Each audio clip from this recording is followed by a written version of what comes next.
Here with us today, and rather unexpectedly, too. Here's my microphone on. Yes, it is, Mr. Watney. We had to revise our log here a little bit because he has got to leave right away. Is Mr. Clyde R. Watney, the Regional Eastern Interbureau Coordinator of Administrative Activities for the Northeast States. And Clyde, Hap, you don't mind if I call you Hap. It's nice to see you back here again. No, indeed, I do not. First of all, I want to thank you and your employers for making this expensive radio time free to me in my office. Your office. Hap, it's been some 6 months since you were here last, and I imagine your field representatives have sent in a good many reports since we talked to you. Well, how do things shape up? Things are shaping up very well, Bob. Of course, the summertime is very difficult for my field men because so many people are not home when we call at their front door to help coordinate the interbureau coordinating activities I in my office. almost anticipated that would be your problem. However, during the winter, you must have arrived at some... During the winter, our problems, of course, are snow and rough traveling, walking, and driving conditions. Actually, we find that in the early and late fall probably are the nicest times, or in the spring of the year, to contact the people that we must contact in order to fulfill our duties as interbureau coordinators in the bureaus. Well, what does the latest Bureau consensus seem to point to? In other words, what, according to your last survey, shapes up as the thing to look for this summer? The drafts that we're making now, of course, all have to be put onto paper. They have to be summarized, cataloged, and then sent off to Washington, where they made a permanent record of our Office of Interbureau Coordinating. Well, prior to collating, I imagine that you see personally all of these various reports, don't you? It's my responsibility as the manager of my particular division. Incidentally, I have the New England states, New York, New Jersey, and Indiana. Still. And it is my responsibility to check and to make sure that all figures are accurate, correct, and in proper form before they're forwarded to my immediate supervisor at the Interbureau Coordinating Office in Washington. Pentagon. Is your office headquarters still at Bar, Vermont? That's right. And I'm very pleased to say that we have 4 desks in there now. Wonderful. I've gone ahead and hired 2 more girls. And how many does that make in the total staff that you have? Well, the 2 girls. I see. And have the telephones been installed yet? I remember you were having trouble with that. No, we're still having a little difficulty with that. We have a party line there now. Well, that should make it a little bit difficult to... I'm trying to bring the government... or rather have the government take a firm hand so that we can get a private line in as much.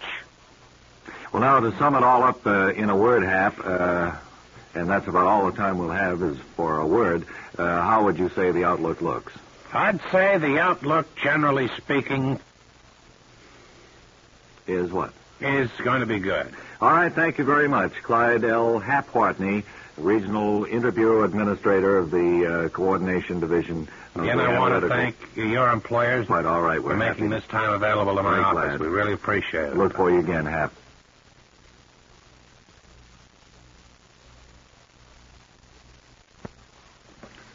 Well, it's been a long time since we've checked on our private weather forecaster stationed atop Mount Washington in New Hampshire. We're speaking of the good Cliff Fleming. So why don't we call him in now and see how things are going. So come in, please, Cliff, atop Mount Washington in New Hampshire. Bob and Ray in New York calling Cliff Fleming at the Bob and Ray weather station, Mount Washington, New Hampshire. Well, let me try it. This is Bob and Ray at New York calling in Cliff Fleming atop Mount Washington in New Hampshire. This is valuable time that we're wasting here, and unfortunately we didn't know that our lines were in such...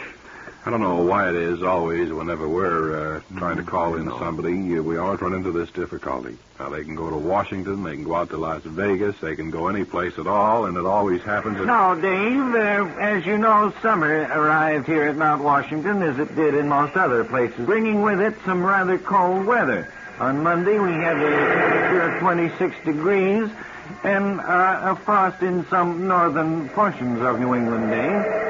However, yes, Dave. Cliff, are you broadcasting from the Weather Bureau atop Mount Washington? That's right, the Bob and Ray weather station, Dave. Well, Miss Fleming wanted me to tell you how sorry she was she couldn't be here to chat with you as she sometimes has. Well, Cliff, the reason I asked... Yes, Dave.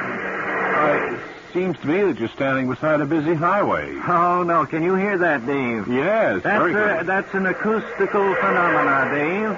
Those cars you're hearing are some 4 or 5 miles down the mountain. Is that so? That's right, Dave. They're traveling along Route 18, but due to the clearness of the air and the acoustical phenomena connected with it, Dave, we get the sound of the cars as if they're going right by the weather station. What do you know about that? What's that, Dave? Say, what do you know about that?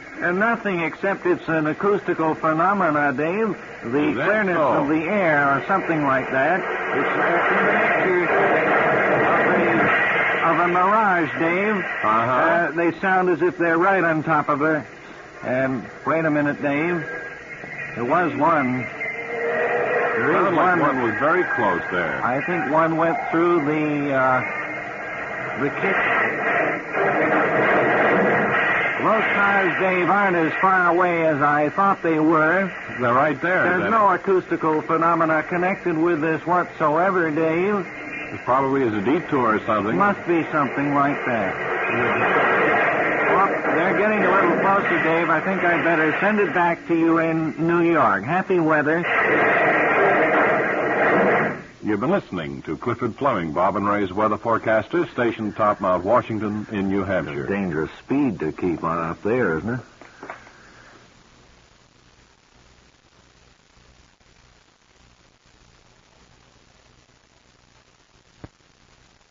Wally Ballou today is covering a great event that we thought would be very interesting to most of you people, and that is the now famous submarine races held along the eastern shoreboard up there somewhere around Maine. But Wally will tell us exactly. So if you'd come in, please, Wally Ballou. This is New York calling Wally Ballou along the coast of Maine. Please, come in, Wally.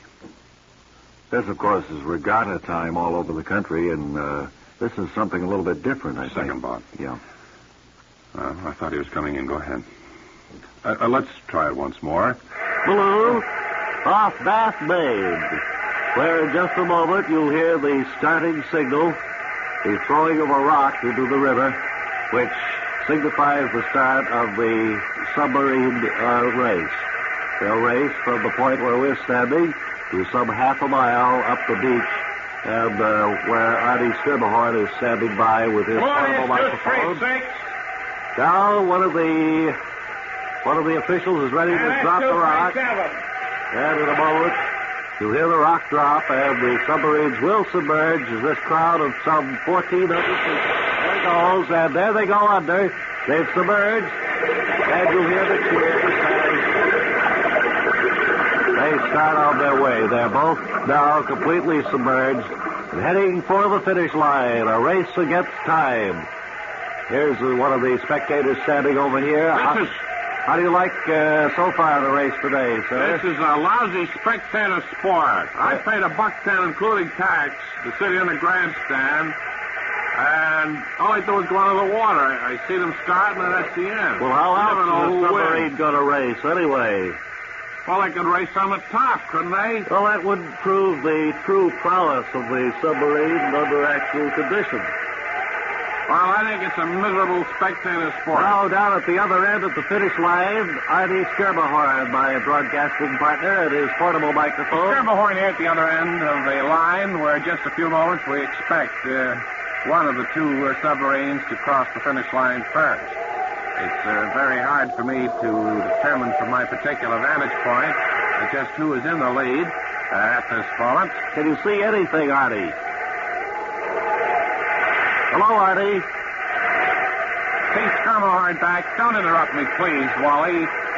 You ruined the thread of my... Well, I was wondering thinking. if you could see anything from where you're standing. I was just saying, it's very difficult for me to see anything from where I'm standing. The water, I would estimate, here is probably 30 feet deep, and just enough for the submarines to... I might point out, too, that the tide is coming in. When I first went on the air, I was on what appeared to be dry land. I'm now in water halfway up my legs. However, I shall stay here until Hello, Artie. Sorry to cut in here. I hear a mighty cheer going up from the crowd along the bank, so they must have seen something. I think periscopes are up, and we should have a winner at any minute now. Can you see it? Tide is running very high here now. I only hope you can hear me. It's up to my shoulders, and as I understand, along this particular part of the Atlantic Ocean, this particular shore, they have some very high tides. But I'm going to try to get out of here now. Artie Schermerhorn seems unable to announce the winner, and since we can't see it from here, we'll return you to New York.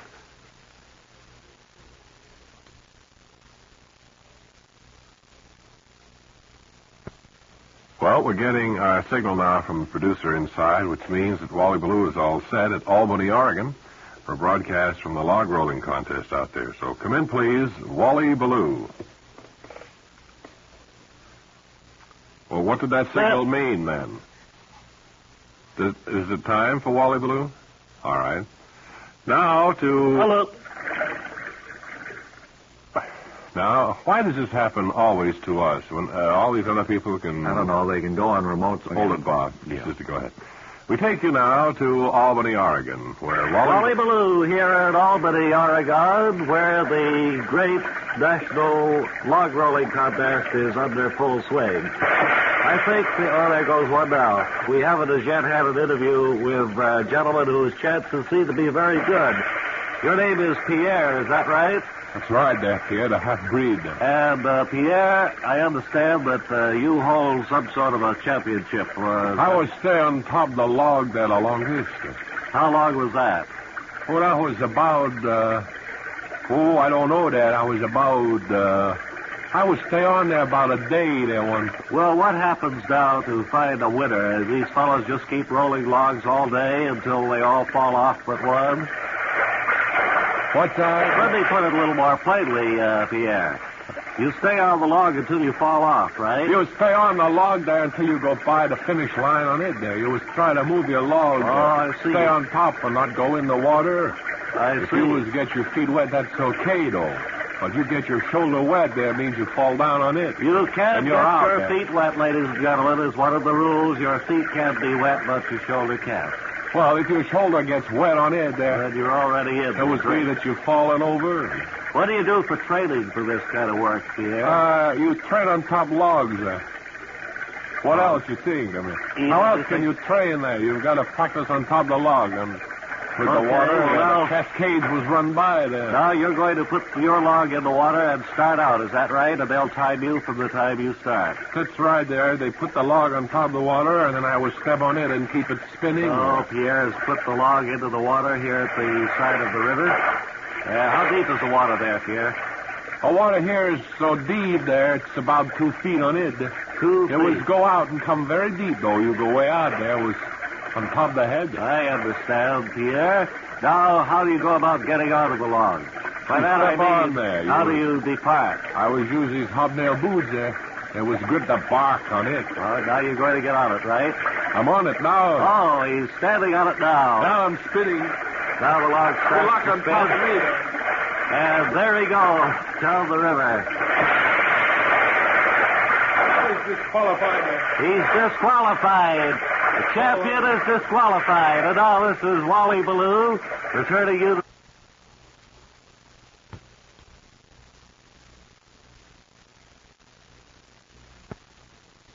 Ray has taken a mobile unit out to an observatory close by to New York for a chat with Wilbur Feely, astronomer, who will give us some of the sky-watching tips for this month. If you can hear me, Ray, come in. I can't hear you very well, so I'm going to start right now. According to my watch, it should be just about the time to go on. Bob, I have Wilbur Feely here, who's going to tell us a little something about the stars in the heavens during the summer season. Hello, Wilbur. Hello, Bob. Well, Wilbur, tell us, just what can we look for in the skies in the ensuing few weeks? Ray, Mercury is speeding away from us on its trip to the far side of the sun. Mm-hmm. Superior conjunction. I'll be a monkey's uncle. What's that?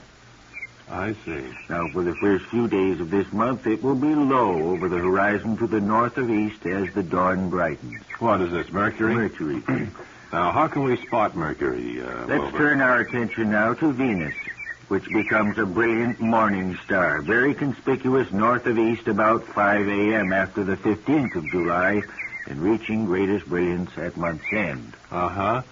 Well, how can we tell Venus, say... Mars now becomes the most fascinating object in the sky, and most of this issue is devoted to it, which I'm reading from. What's that, Wilbur? A map on page 2, and articles on other... Well, you see, that's not doing any good for radio. Jupiter. Wilbur? Jupiter is still brilliant in the western sky Sure as it the is. evening dusk deepens, but it's seen constantly lower and leaves our night sky early next month. Uh-huh. That's about the picture as I see it now. Well, Wilbur, this is radio, and you're referring us to a map doesn't help us at all. I was asking you how we could tell Mercury, Venus, Mars, Jupiter, and Saturn Ray, from... here's an interesting fact. Sure. Did you know that on the 4th of July at 9 p.m. the Earth reaches aphelion, its greatest distance from the sun? On the 4th of July? Yes, and we were closest to the sun last January. 91 million miles. Well, how do you and account... some odd. How do you... Well, I'd say some of them are, but how could you account for the fact that it's warm then, Wilbur, in the summer, and cold in... Because it's summertime. I'm afraid I can't conduct this interview. The heck with this.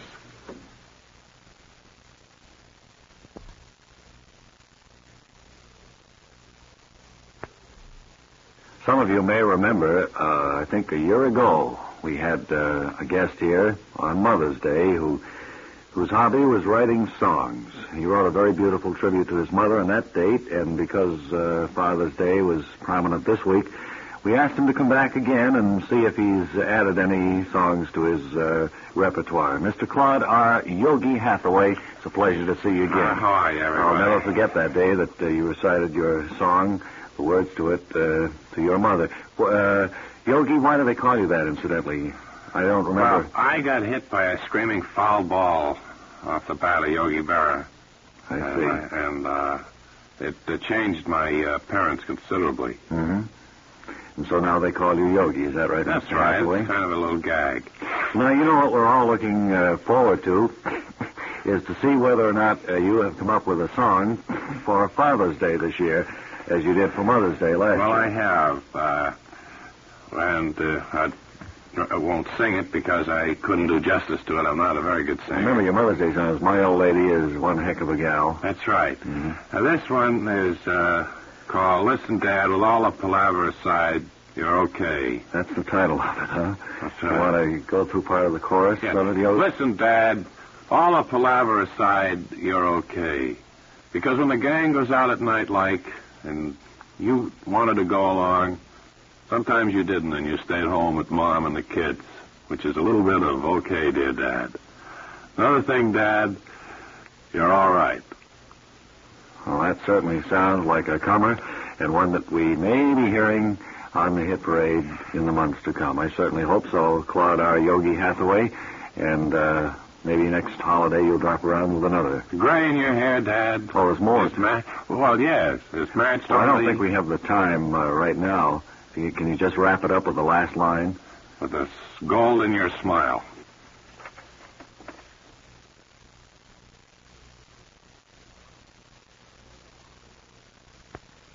Well, it's not going to be long before we're in the midst of political conventions, and as a sidelight to convention news, we thought you might be interested in meeting our next guest. And we've asked to drop by today Dr. Sherman Y. Maycroft, who has been hired by one of the parties, and we're not at liberty to mention which one, to give advice to speakers who will be making addresses during convention. Dr. Maycroft, welcome to our Bob and Ray booth. Well, thank you very much. I wonder if, first of all, you tell us exactly why you were hired by the party and what you are planning to do. Well, the reason for my being hired by the party, is to teach the orators, how to speak, eek, when there is no PA system, where they are speaking, ding. In other words, when they make stops on trains or greet people at unusual places where there are no microphones, no public address system. You teach them to speak so that they will sound as if there is. Is that right? That's right. Height. Well, there seems to be quite an art to this. How long have you been doing this sort of thing, and how did you start, Dr. Maycroft? Well, it all started when I was up at the Yankee Stadium for an old-timers game. Aim. One of the sportscasters was standing by second base, ace, and introducing some of the old stars, ours. And it hit me then. You felt that there was a crying need for someone to train people to talk that way. I felt that way, Do you talk this way all the time, Dr. Maycroft? Or? No, just to emphasize what I teach. H. Well, would you give us just a little sample of the opening lines of a speech after the student has taken your course in public speaking without a microphone? My dear voters, stirs. When you march, arch to the polls, on Tuesday next, I think we get the idea. You'll place your ballot. It's going to be very prominent in the weeks to come. Thank you, Dr. Sherman Y. Maycroft, for being our guest here today. You're entirely welcome. Come.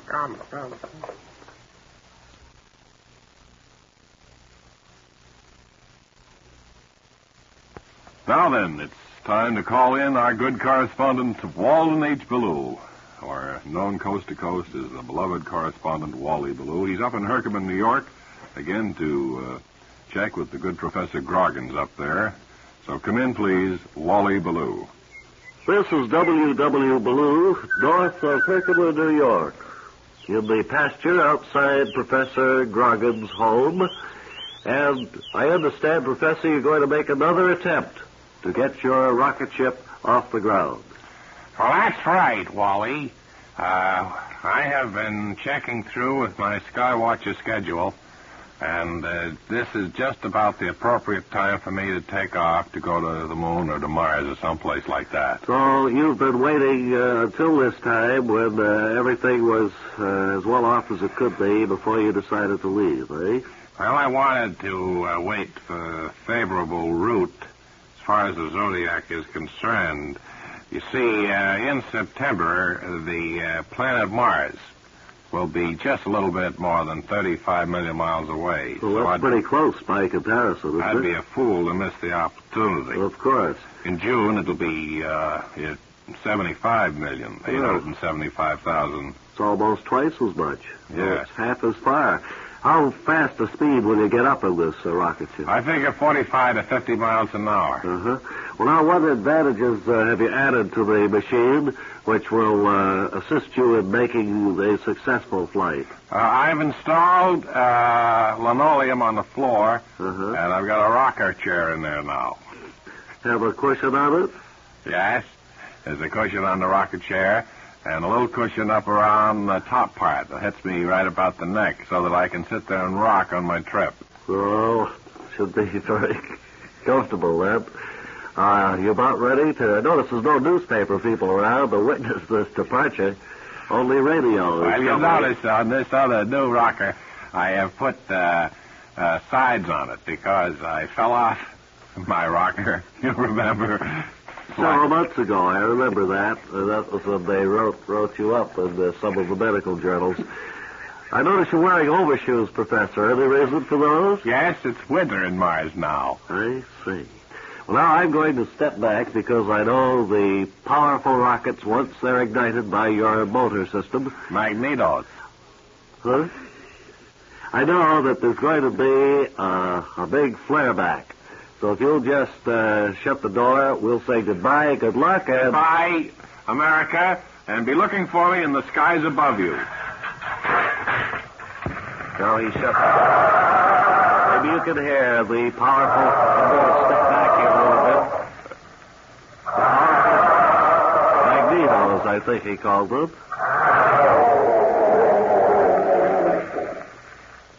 He's rapping on the window of the rocket ship now. Boy, Colonel, open the door for me. What's the matter, Professor? I don't know. I think the matches are wet. Well, better luck next time. Our time is up now, though. So this is W.W. Ballou returning you to...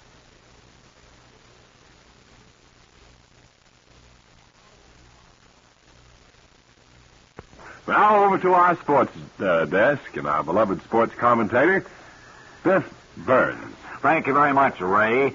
This is Biff Burns, fans, and I've just flown in from the Armitage Country Club in Millinocket, Maine, to bring in my special guest. As you know, this is National Golf Day around the country. I thought it might be good to get a look at another phase of golf, and an important one, too, the caddy.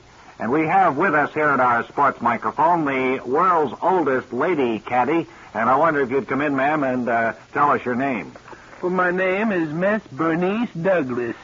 Miss Douglas, you've been caddying now for some 38 years, almost as long as golf has been popular in this country. Oh, well, golf has been popular, for longer than 38 years. But it was certainly just starting to grab onto the fancy of the person who had more leisure time, in order that he could probably, with the increased leisure time, get to the golf course, and thereby, with leisure time, to... What prompted you to become a caddy in the first place, inasmuch as that job had been handled by boys or men up until the time you entered the field? Well, there was... with increased leisure time, you found that there were more people going out on the golf course, and they were paying caddies to tote around their golf bags and so forth, and I was a strong lady. Have you ever had any unusual experiences on the golf links as you've carried the bags for some of the world's top players? Well, now, whatever you'd consider interesting experiences, I don't know. You see, with increased leisure time now, you find... I think you went into that, lady. Now, let's get to another phase. How many miles do you think you've walked in your 38-year career as a lady caddy? Well, I carried a pedometer one weekend, and back several years ago, and then I just tried to use that more or less, because, you see, with leisure time, you're finding many more people outdoors, generally on the golf course. Become a very popular sport, of course. Because of the increased leisure time. And the pedometer that I carried showed that I walked over 30 miles one weekend. Have you ever caddied for any famous golfers, like Bobby Jones or anyone we've... The most famous golfer I've carried is Mickey Rooney. Well, small. For all of the young girls listening into our sportscast today who may hope to grow up and become lady caddies, can you give them any advice? Well, I'd say now's the time to start when you're young. Get to know the different golf clubs. Get to know what clubs are to be used in certain times. Get to know...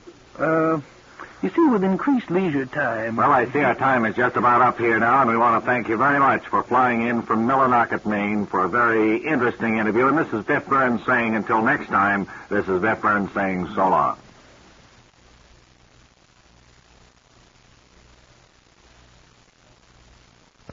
Oh, was our microphone on? Well, Yeah.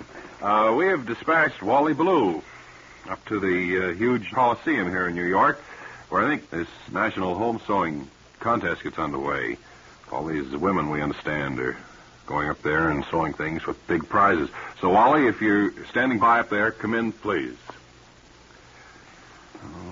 Engineer, would you We check have more again? trouble every week this way. Wally Ballou, please, at the Coliseum in and right in New York, too. In New York. It's not more than a mile away. I don't think it's that far. Well, how do you like that?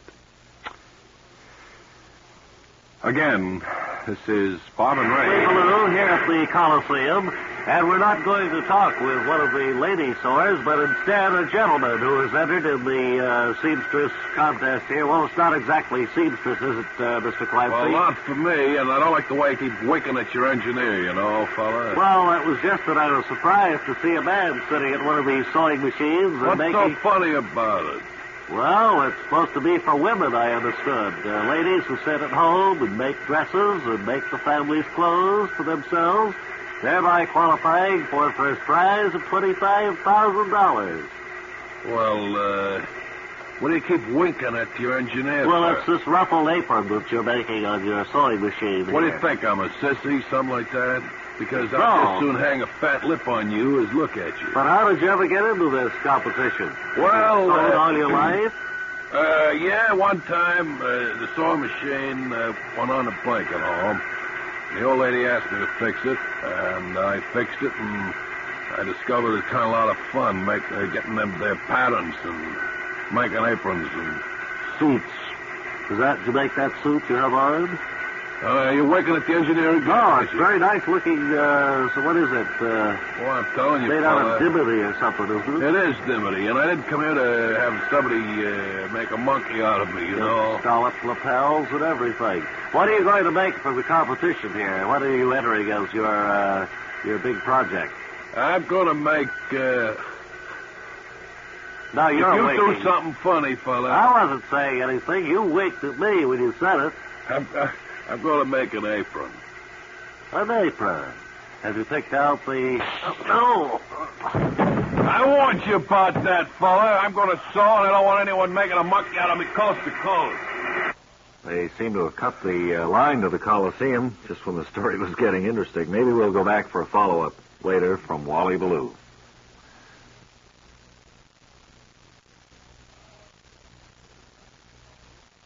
And now, once again, back to the Coliseum in New York, the scene of the great, what is it they call it up there? Home Sewing Show, National Yeah. Home Sewing The Contest. National Home Sewing Show Contest, and our correspondent, Wally Ballou, on the scene.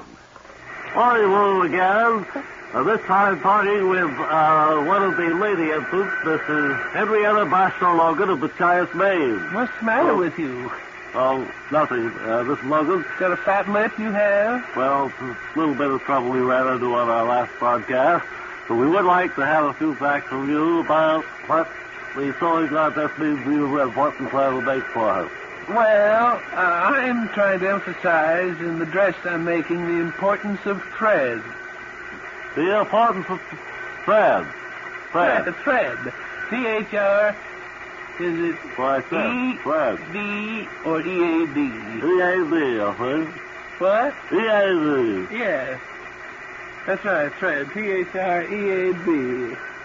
And, what Well, kind you look like you've been lacerated. Is that a contusion? No, we ran out against rather tough contestants a little while ago and had a little trouble. Yeah. Trouble broadcasting. What are you going to use with this colored thread, anyway? Well, I'm going to... Hey, are you waking up my engineer? Well, we think it's funny the way you sound for Well, a I radio can't help man. the way I sound. What? Well, don't Hey, I get can't snippety help with the way I me. sound. Right now, I'm going to switch it to the other end of the Coliseum No, you at don't have to Webley get- Webster. That would be funny to go to Webley and have what's happened to you? Did that lady lean on Wally, too? Gee, I guess so. I think Wally needs a vacation. He'll probably That's put the in for toughest one today. assignment he had for a long time.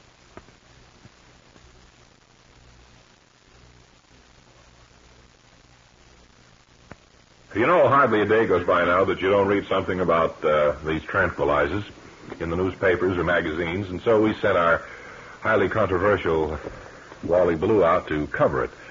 The story on tranquilizers, and today he's at a tranquilizer factory somewhere in eastern United States. So come in, please, Wally Ballou. From Brattleboro, Vermont, this is Wally Ballou at the Sleepy Time Laboratories, where we're going to speak with some of the men who are helping to calm down the people of the United States. First, Mr. Thurston Perdue. Mr. Perdue is the plant manager here at Sleepy Time. Yes, sir. And I'd just like to say hello, Mr. Perdue, and say hello to all of our listeners. Hello. I notice you're going full tilt here at Sleepy Time, turning out tranquilizers by the carload, I'd say. That's right. We turn out about... Oh, you don't need to be nervous, sir. We're just on the radio. Yeah. No cameras or anything. Oh, here comes Mr. Perdue's assistant, Mr. Oh, I'm sorry. Certainly. Hey, boss. Where's that first kite you made this morning? Well, they're checking. I don't know. Don't look at me. Carton made this morning. Well, it came down here, didn't it? I don't think so. Sleepy Time is one of the leading producers of... Shipping. Okay. You say it was out of the chicken shipping department? What do chickens have to do with tranquilizers? No, shipping. Oh. Shipping department. I was going to say that this is one of the... shadow on the wall scared me. Oh. Well, lights are a little bit strange in here, kind of eerie, and I suppose that's to calm down the employees. I didn't mean to turn that quickly. Just turn very slowly, will you, when you address me? I'd appreciate it very much. How many tranquilizers do you turn out in a day, Mr. Perdue? You mean individual tablets? Yes. Oh, maybe 6,000, 7,000. And they go like hotcakes, I guess. Yes. Judging from the... From the records here. I thought you were going to fall there for a minute. Oh, no, I just kind of leaned over the watch it, please. railing there. There's one of the other... And the operation is going full speed ahead here at Sleepy Time. So that America's Vineyard... What's that? Relax. What's that? What is that? That's the lunch bell, Mr. Perdue. Oh, there's the boss again. And so, amidst this scene of busy industrial activity... Watch the machine there, That's please. all right, see Please, watch it. This is Wally Ballou at the Sleepy Time Laboratories. Setting it back. What do you know about that? Well, that's the story on tranquilizers. Thank you, Wally Ballou.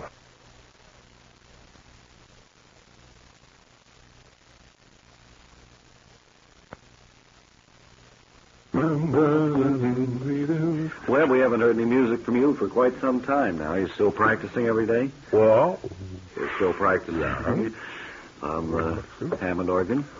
Yes, sir, I practice whenever I get an opportunity over, there's a store on Fifth Avenue that sells them. Oh, and they let you come in and practice there? Well, I make like I'm going to buy one at any minute. I should think that could only happen for a couple of times and then they get wise to you. I've done it for 4 or 5 times. And the salesman looks at me with kind of a fish eye. Sure, I should imagine. But it is one way of getting that practice, that all-important practice time in. Yes, sir. And, of course, it shows up in your work. Does it? You going to favor us with anything today? I don't believe so, Bob, because, you see, I hurt my finger. Oh, what happened there? I noticed all bandaged up. Well, it was changing a tire again. Oh, well, it wasn't on... our automobiles. No, it was some big truck. And as I was going by my bicycle, the truck driver said, "Hey, you there!" Looking at you. Yes, I said, "What?" He said, "Change my tire or I'll give you a fat lip." So what did you do, Webb? Well, I changed the tire. Just, and you'd never seen him before? Never seen him before. He just scared me. He must have been real grateful after you finished that. Yes, he was. He thanked me very, very much, gave me a dime. Well, it wasn't a total loss then, huh? Those are very big tires, you know. Sure, I know they are. And you hurt your hand pretty badly. Yeah. That's too bad. Mm-hmm. Well, drop by the Bob and Ray dispensary. Maybe. Well, you see, the truck was loaded with scrap metal. Mm-hmm. Well, you better relax then. And he didn't have a jack. I had to hold it on my back. Oh, that makes it more difficult, Yes. of course.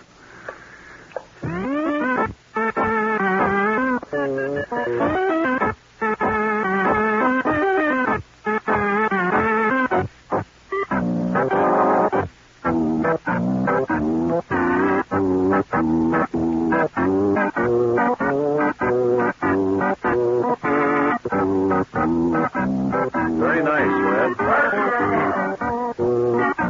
It's going out of here all right. If you're hearing it poorly, see the set, I guess. Must be. I think that's enough, though. Yeah, cut it out, will you, Webb? So. You get worse and worse every single day. I swear. Well, I don't know how you can do it. Sore hand. That's probably the reason for it. That's the reason.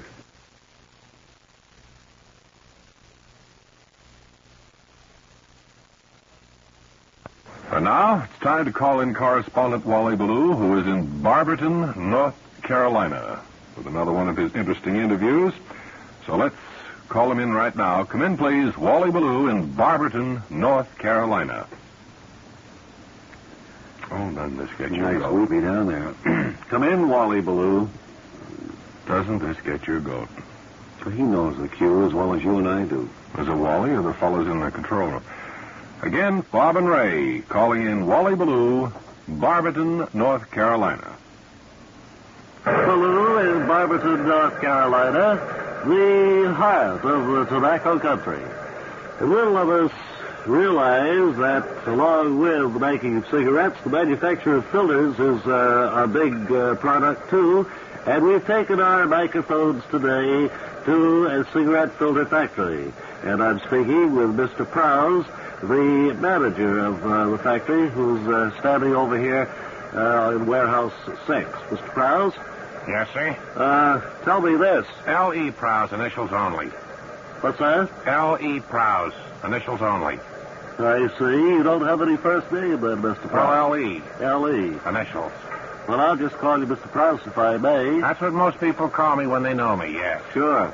Now, these filters that you're making here, they're made out of, what is this, spun glass or something? No, it's cotton candy. We make filters here for candy cigarettes. Oh. Well, I was under the impression you were making them for the regular tobacco kind. No, these are completely edible, and they're sweet. They're mostly spun sugar. Well, I've much in the manner of cotton candy that you'll find at your carnivals throughout your summer season. Misapprehension down here, then. I see. Do you have any testimonials from doctors about these candy cigarettes you're making? No, we're just about ready for our advertising campaign. We're going to call in a few doctors, and we're going to use a lot of kids who have doctor kits to endorse them. I see. Rather than professional doctors. And how are the sales? Are they pretty good this year? Yes, we find that with the increased consumption now of candy cigarettes, naturally there'll be a bigger market for candy filters to go on the end of them. Suppose they're switching over to... However, we haven't lengthened them too much. The cigarette itself, we're trying to keep that down. I see. You got to cut out... That's a money thing there. Sure. Well, the filter cuts a little bit off the candy, actually. It's all edible, all the way around, except the cardboard around it. Uh-huh. Now, I'm afraid a lot of kids will go ahead and eat it. But that's their worry, you know it? I suppose it is, Mr. Prowse. Not mine. Well, look at it that way.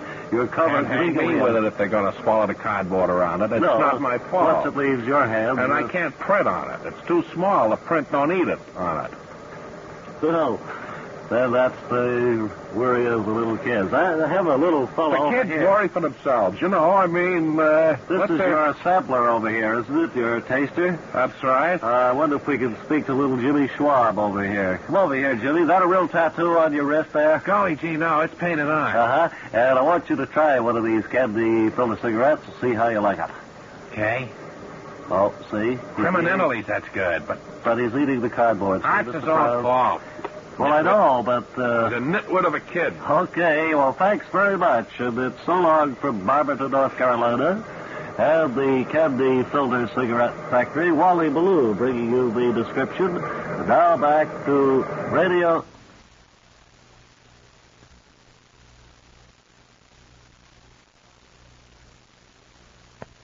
Well, it's been ages since we've contacted Bob and Ray's private weather forecaster at Top Mount Washington in New Hampshire. Is he still up there? It is. Oh, yeah, Cliff is still there. And why don't we call him in right now and see what the weather picture is and so forth. Come in, please. Cliff Fleming at Top Mount Washington in New Hampshire. Fleming, Dave, and good to talk to you again over the radio. It's been a long time since we talked with you, Cliff. The weather picture is good, seasonable weather, and actually is being outshone, Dave, by the fact that an eclipse of the moon is in prospect for November 17th. Oh, is that so? I wanted to give you a little bit of advance notice of it, Dave, because the next one won't happen until April 8th, the year 2024. Is that so? Hmm? I just was saying, is that so? Well, now, the eclipse of the moon, Dave, is always staged for a small and select audience. A total eclipse Why is of the that? sun can be seen only by observers who are in the narrow and not very long path that's swept across the earth by the tip of the moon's shadow. Cliff. Wait just a minute, Dave. I'm giving you information on an eclipse of the sun. Well, Cliff, just a second. Since when have you They might concerned check my notes here, Dave. Well, since when have you concerned yourself with eclipses and so forth? Well, it's part of the study of weather, and we like to see the phenomena as it occurs when it's so infrequent. It's November 17th, Dave. I'll try to have more on it next week. Well, Cliff, I don't know. I suppose there are some people interested in eclipses, but I don't think we're paying you for that. What we wanted was a long-range weather forecast for the nation. That's what we had. Well, seasonable weather, Dave, as we move along toward December, we'll be getting more and more cold weather and eventually snow, followed, of course, by the spring thaws. The buds blossoming forth in April, May, and into warm weather by next July or August, Dave. Okay, that's the way it looks from here anyway. Thank you very much. Clifford Fleming, Bob and Ray's private weather forecaster, stationed atop Right, Washington in New Hampshire.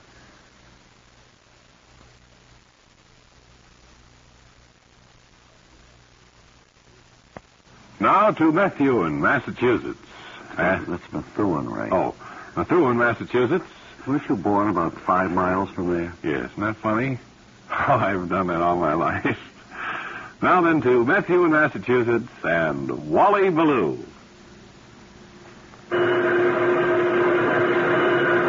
Obviously, Mr. Ballou doesn't know he's on the air, so let's attempt one of our ace engineers with him. I should think that. No? Well, let's try once again, shall we? Up in Methuen, Massachusetts. Methuen. And Wally Ballou. Lou from the Methuen Works here, the Eastern Regional Plant. What's that, Charlie? We're having a little difficulty here. Control room, everything seems to be all right. It's a matter now, I think, of just coordinating our signals. If you could... Yeah, I know he is, but he's going to call us when we go on. How are we going to know? If he's on or off? Engineer, could you check through and contact the engineer on the scene at Methuen? Hello, Bob and Ray. Anytime you're ready. I'll count 3 and be all set. Wally Ballou is counting 3, so now quickly. 2. Oh, wait a minute. This is, let's try once Somebody's again. nervous, I think, on the... 3. Hello, Bob and Ray. This is Bob and Ray in New York. It would come through good if he just... Bob and Ray in New York calling Wally Ballou in Methuen, Massachusetts. Come in, please. Picture from here, and until next time, this is Wally Ballou and my broadcasting companion, Artie Skerberhorn, saying thanks a lot for listening, and now back to... I'm awfully sorry, friends. We'll try to do this again.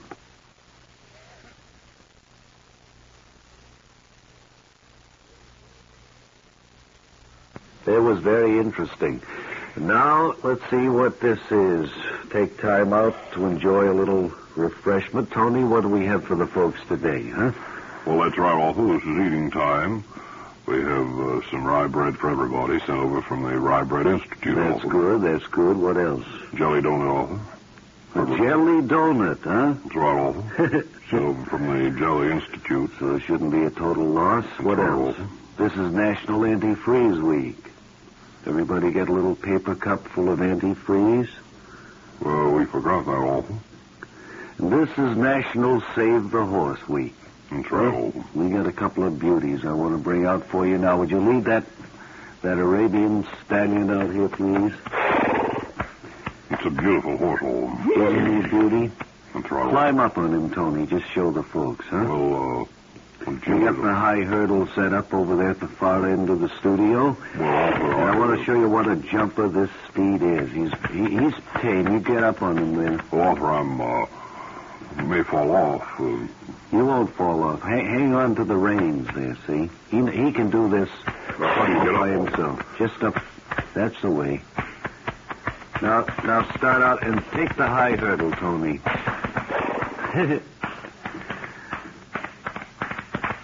Missed it that time. How about to get down now, Arthur? You're down, boy. That was all right. You notice how that horse just seemed to know how to take the hurdle there all by himself? Tony? Oh, Tony.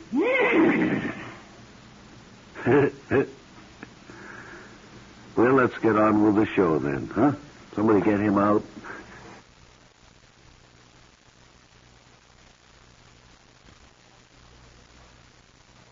Our sports reporter, Biff Burns, is down outside.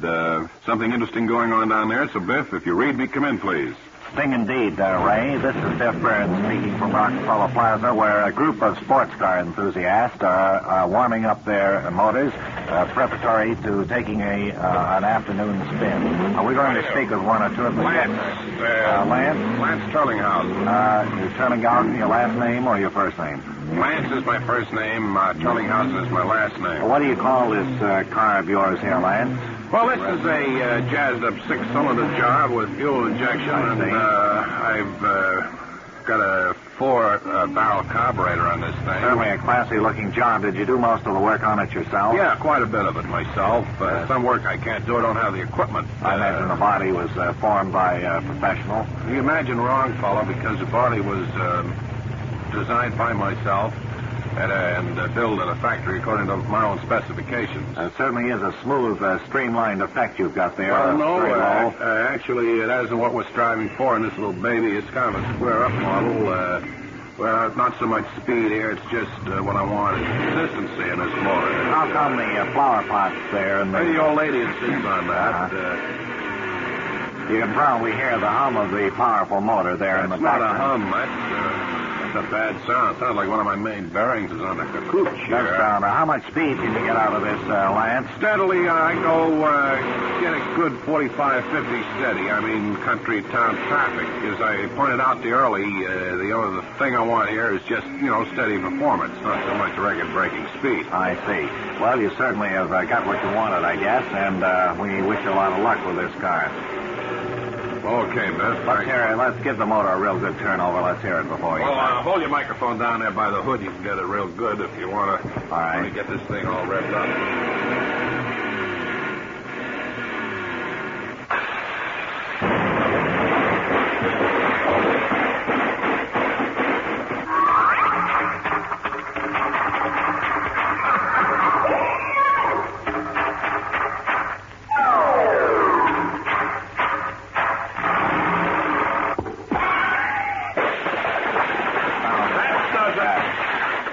That does it here from Rockefeller Plaza, and now back.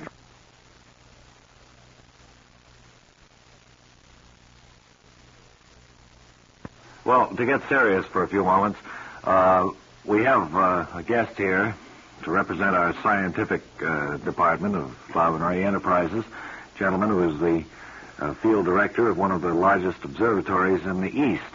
We're going to turn our attention to astronomy now as we present Dr. Arlington Garment. Dr. Garment, what can we look for in the heavens this month of December? Well, quite a bit. What's that? I said quite a bit. Quite a bit. Sky watchers of the northern hemisphere have one misfortune. It's that December brings them the most brilliant and fascinating area in the heavens.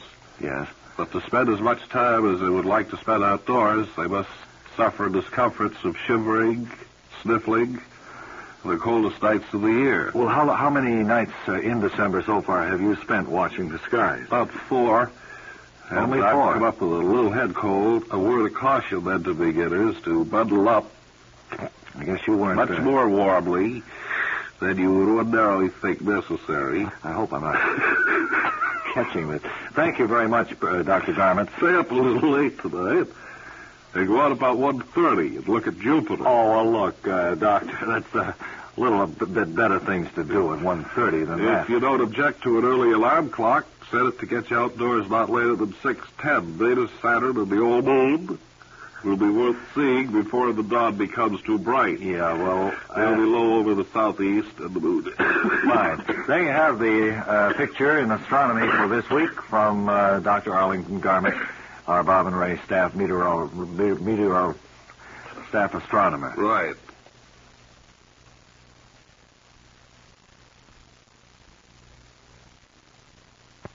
Well, we thought it might be nice right now. Is that light blinking on the phone there? Yeah. Well, we'll have to hold off what we were going to do. This could be important. Hello?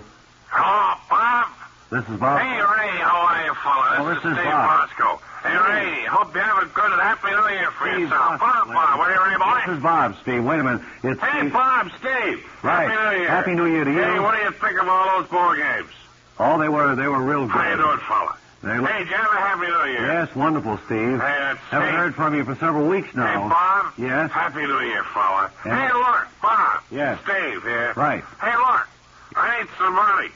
Well, now wait. I want to head down to Clearwater, Florida, take a look at some of the baseball teams. Well, one Bob. thing now, the spring training doesn't start for a couple of months yet, at least, and this is kind of early to be going down there, don't you think? How you doing? Hey, did you have a Happy New Year? Yeah, well, real Hey, nice. good, Bob. Say Happy New Year to Ray. Listen, we haven't had any reports from you for months. Bob, now. this is Steve. Right, I Hey, know. how you doing? Hey, look, I need some money. I want to go down and cover the spring training of the baseball Well, team. we- I want to go to Clearwater. Will you make sure you call us and give us reports if Yeah. we send it? How you going, Bob? I hear you all the time, every Okay. afternoon and mornings, Wonderful. nights. I listen to you. Hey, Yes. Happy New Year, Bob. Same to you, and we'll get the money off if we can be promised a report for next week. Hey, would you send about $600, Bob, Where'll I send it? to the most expensive hotel in Clearwater? And now, this is Steve Bosco rounding third, being thrown out at home. Now it's eating time, huh? What do we have in the way of refreshments, Tony? Raisin toast, Arthur. Raisin toast. That's right, Arthur. Isn't this National Donut Week? I didn't know that, Arthur. It's what it says here. Well, we don't have any donuts, Arthur. National Donut Week. We have raisin toast sent over National from the... Donut Week. All of our folks here in the studio should receive a donut. Sent over from the Raisin Institute, Arthur. To commemorate the event, we can hand each one of them a donut, huh? We don't have any, Arthur. We don't have any donuts for them? No, we don't, Arthur. This is National Donut Week. Well, I'm sorry, Arthur, but I'm not in charge of this. Well, I thought you took care of all of the arrangements. Well, I do not, Arthur. I suppose you don't know that the 31st is National Apple Day. We all have an apple for everybody? No, we haven't, Arthur. No apples here at all, Arthur. Well, who's in charge of this stuff anyway? I don't know, Arthur. You certainly. What have you been doing with your time? No preparation whatsoever. Sorry, Arthur. I want to see you right after the show. All right, Arthur. You know where my office is. I don't have a pass to get up there, I Arthur. expect you right after the show. Now back inside.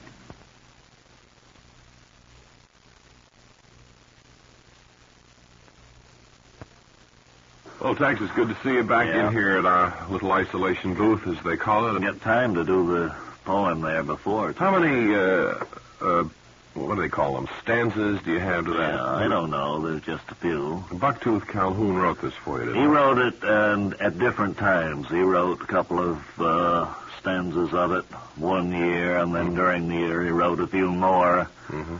Well, I tell you, why don't you run through a few of the stanzas now? We have Webley at the console of the organ, and he's prepared to give you appropriate background.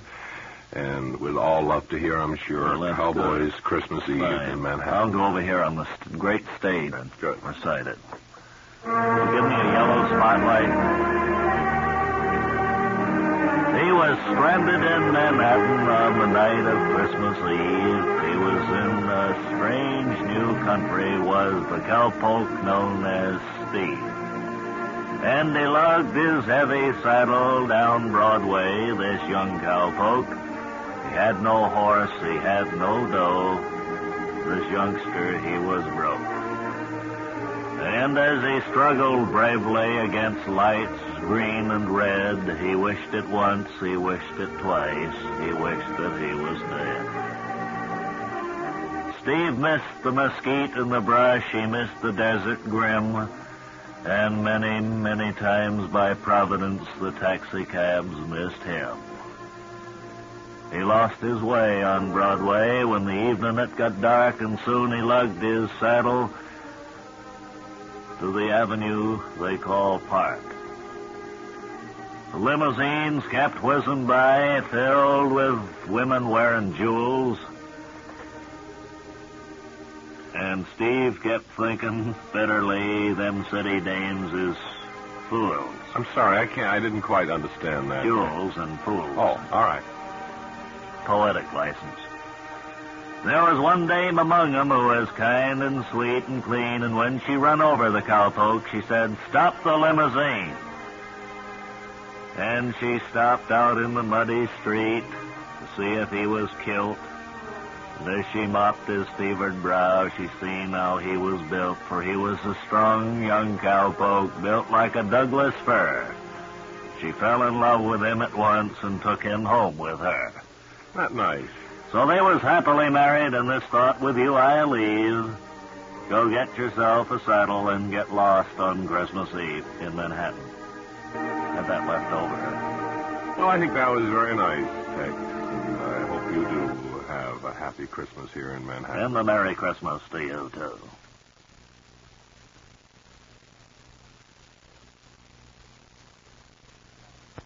And we have a wonderful offer for all of you kids who are planning to go back to school within the next few days, the next few weeks anyway. Well, that's for sure. Of course, the Labor Day weekend always means that it's back to school time, and so we've come out with the Bob and Ray Back to School kit for this year, and we think it's a real peachy one, too. It's got everything in it you need to get back to school and get good marks, kids, and to live happily, too. Right. Here's some things that it contains. First of all, will be the corduroy knickers. Now, these will really sing as you walk along the street, and I might point out that these knickers also come complete with a rattan repeller in the seat. You'll get a whole 6-month supply of prefabricated paper wads. Throw them around the schoolroom. Have fun. A waxed apple to put on the teacher's desk containing a waxed worm. You'll get a whole set of phony excuse notes, handwritten, and covering any emergency that you may have for being late, absent, or anything else. Listen here, gang. How about this one? Also contained in the kit, imitation measles spots for going home early on Friday. Also in the kit is an ink eradicator, large white shirt cuffs for writing answers on. And, Ray, I don't think you've covered the special binder for comic books, have you? No, I guess I neglected that. It says Latin on the outside, but inside, all of your favorite popular comic books. Hey, and don't forget, also included is a wonderful Scholar's Companion for college students, a blue-eyed blonde. Well, that's it, kids. If you're interested now for the Bob and Ray Back to School kit, hurry and let us know. Just write to Truant, New York.